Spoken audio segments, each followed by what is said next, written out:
Do subscribe to Ekeeda channel and press bell icon to get updates about latest engineering, HSC and IIT JEE main and advanced videos.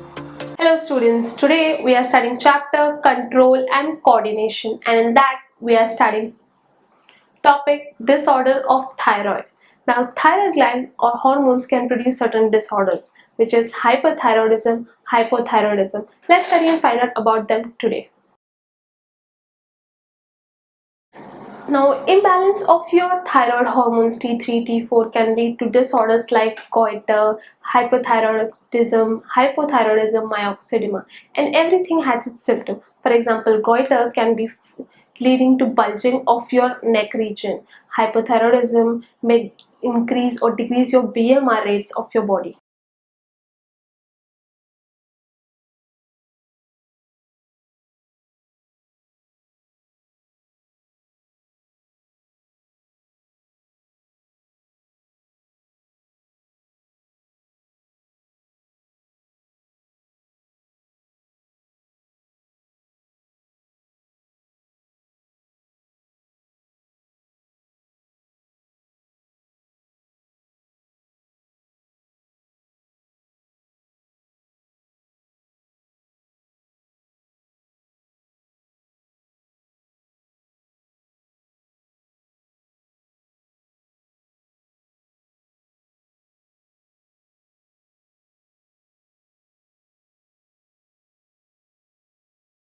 Disorder of thyroid. Now, thyroid gland disorders can be simple goiter, that is bulging of your neck region, and this is caused due to hormones T3 and T4. The enlargement of thyroid gland is observed.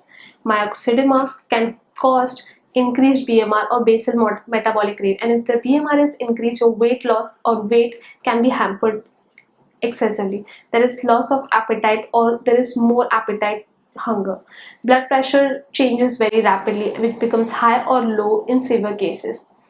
Lastly, hypothyroidism. Now, hypothyroidism is less amount of thyroid hormones. It leads to a condition which is called as creatinism in infants. And in small babies, it may lead to low BMR, that's basal metabolism rate, low blood pressures, and retarded mental state. So students, in this part of the chapter, we came across the term how disorder of thyroid can affect students, individuals, people, and how this hormones affect severely if they are present in less amount. I hope students, we all here are very clear with this concept. Thank you.